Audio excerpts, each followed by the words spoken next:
Bonjour à tous, je voulais juste faire un petit point de rappel sur le câblage énergétique de l'être humain, parce que je m'aperçois que c'est pas tout à fait clair pour tout le monde. En fait, l'être humain a sept outils à sa disposition, ça c'est théorique.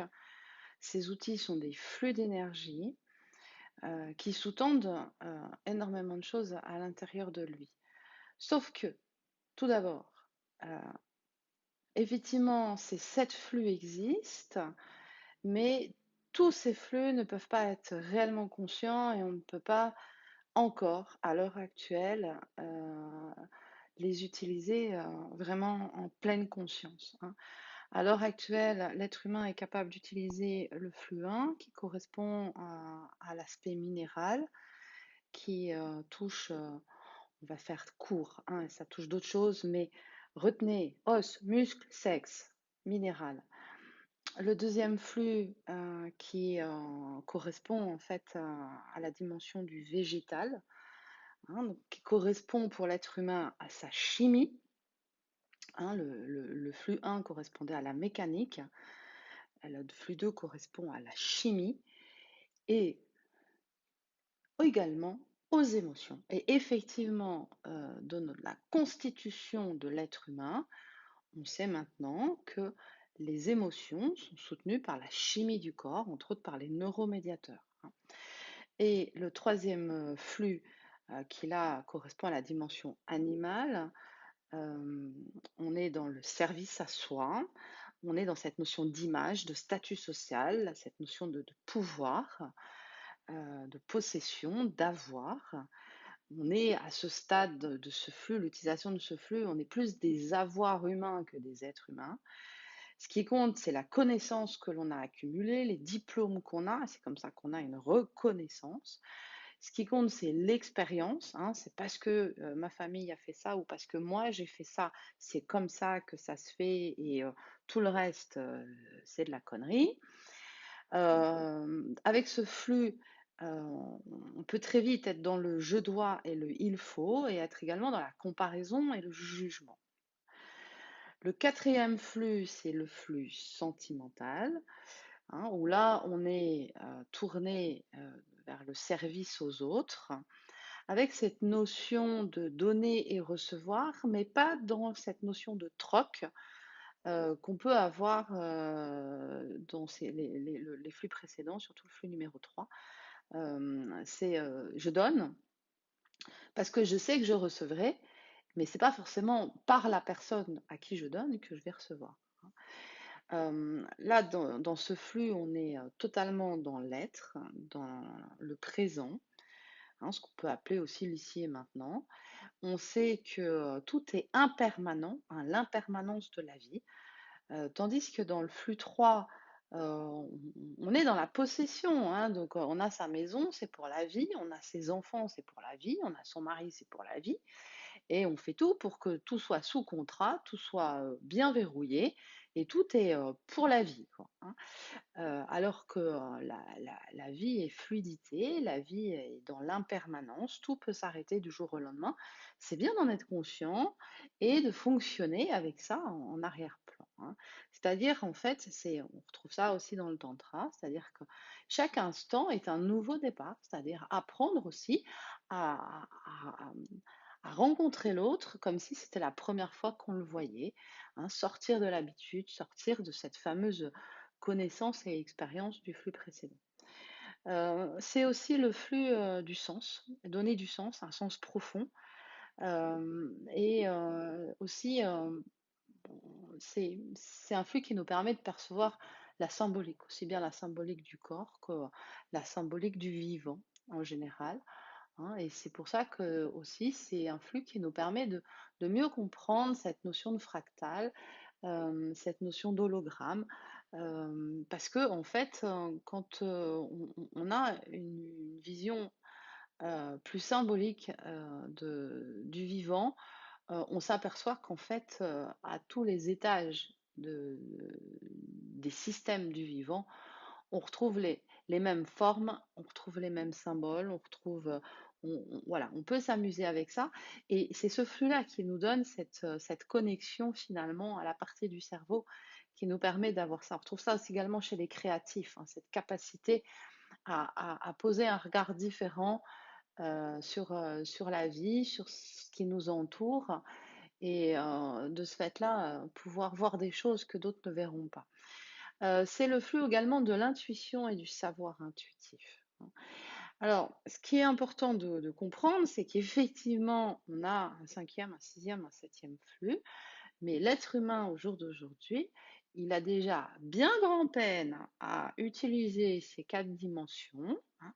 Je dirais même qu'il y a un pourcentage extrêmement élevé des humains qui fonctionne essentiellement dans les 3 premiers, hein.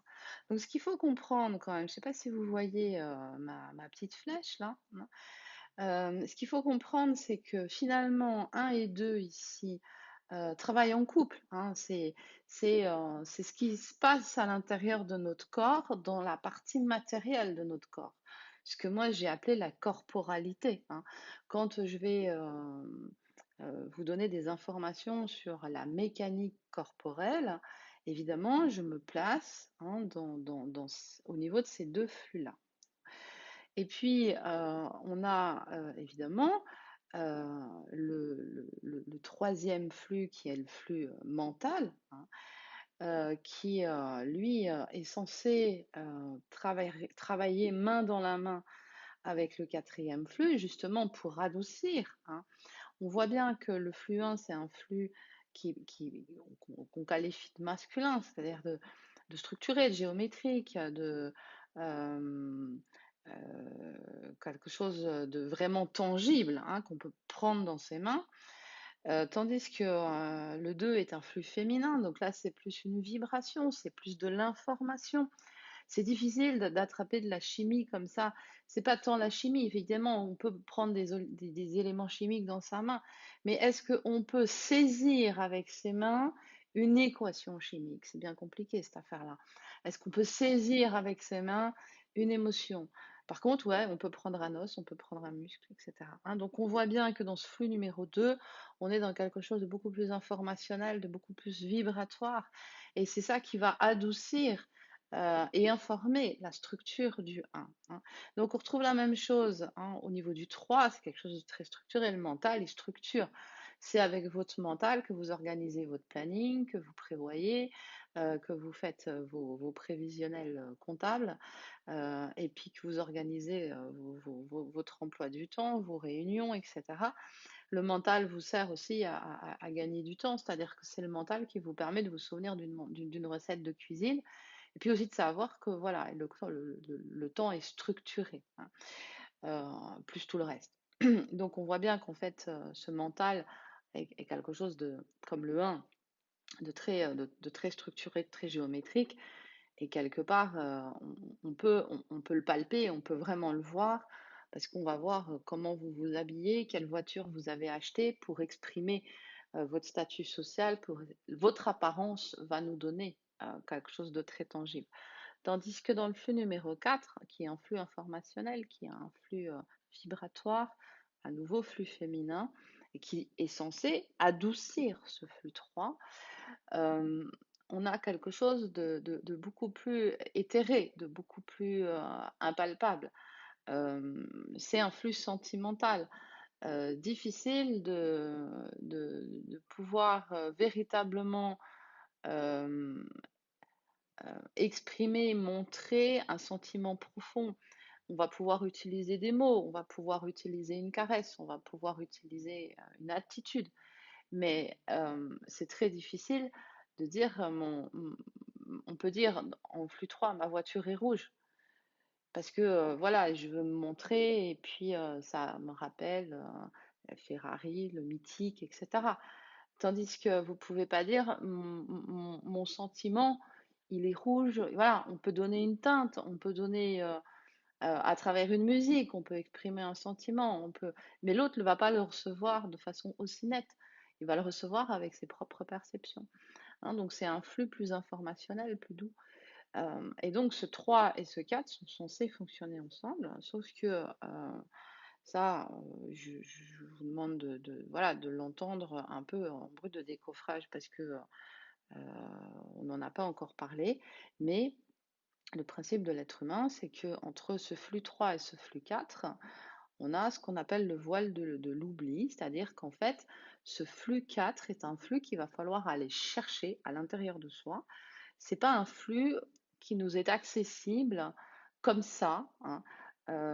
Ça demande en fait un travail d'intériorisation, hein.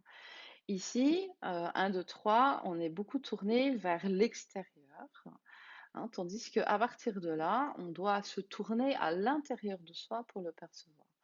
Ce qui veut dire que ça demande un peu de travail sur soi, un peu de prise de conscience, hein, surtout qu'on évolue dans une société qui est totalement formatée sur les 3 premiers flux et que ce quatrième est souvent dénigré et finalement très dérangeant pour beaucoup de gens. Ce qui fait qu'en fait, en fonction des types de personnes que vous allez rencontrer et en fonction aussi de vous, comment vous fonctionnez, vous allez voir que, il y a des gens qui utilisent beaucoup plus, leur aspect, sexe, os, muscles, hein. D'autres qui vont, être beaucoup plus, dans l'aspect émotionnel, d'autres qui vont être, totalement, dans le mental. Alors ce qui est intéressant avec, le mental, c'est que en fait, il est tout en haut de la liste, hein, des 3 premiers. Ce qui veut dire qu'en fait, bien souvent le mental qui prend le pas sur beaucoup de choses, c'est un flux extrêmement puissant et qui est, propulsé par la société, hein. Donc, c'est un flux qui est très, très développé. Le service à soi, est très développé, on nous fait grandir là-dedans et donc en fait, normalement, l'aspect, carcasse, hein, et sexe, doit être au service de l'élément qui est au-dessus, hein. Donc normalement, tout ça, ça doit être au service de nos émotions et notre chimie. Et puis, en fait, nos émotions, notre chimie et notre carcasse va nous permettre de nous déplacer dans la société pour créer du lien, pour créer, bon, voilà, donc on a des jeux de pouvoir, on a des connaissances, des formations, etc. On va travailler. Et si on s'arrête là, on a finalement un flux 3 qui, au lieu d'être tourné vers le 4, il est ce qu'on appelle en involution, c'est-à-dire qu'en fait, au lieu d'être tourné vers le haut, il est tourné vers le bas. Et c'est-à-dire qu'en fait, ce flux 3, il vient asservir les 2 autres flux. C'est-à-dire qu'en fait, la chimie, les émotions ou la carcasse et le sexe deviennent purement et simplement au service de soi-même, au service de son image, au service du pouvoir, au service de nos jugements et de toutes les comparaisons qu'on va faire avec les autres. T'es bien, t'es pas bien, c'est mal, c'est bien, c'est beau, c'est pas beau, etc. Et donc, en fait, on a un asservissement total de l'être humain à ce flux numéro 3. Ce qui veut dire que toutes les expériences de vie, tout ce qui va passer par le corps, tout ce qui va passer par la chimie, tout ce qui va passer par les émotions, tout ce qui va passer par les pensées, tout ce qui va passer par le relationnel, tout sera au service à soi. Et donc l'être humain, dans ces cas-là, il devient finalement, quelque part, une forme de prédateur où, tout son environnement, mais aussi ce qui l'habite, c'est-à-dire, sa structure, sa santé et cetera, tout est mis au service de son petit ego, de son petit moi, et c'est censé fonctionner. Alors ça fonctionne, mais ça fonctionne à coup de jeu de pouvoir, à coup de guerre, à coup de «je t'écrase» et d'insultes. Donc, ça, c'est pas le véritable être humain n'est absolument pas, ça. Ça, c'est, ce qu'on appelle un être humain qui est dans l'involution au lieu d'être dans l'évolution, hein. Donc, si vous voulez aller chercher cette forme d'évolution et sortir du despotisme de votre, petit ego et de ce flux numéro 3 hypertrophié et finalement très en déséquilibre, il faut lui redonner de l'équilibre en allant chercher le flux numéro 4, hein, qui est, en fait, il va falloir rentrer à l'intérieur de vous.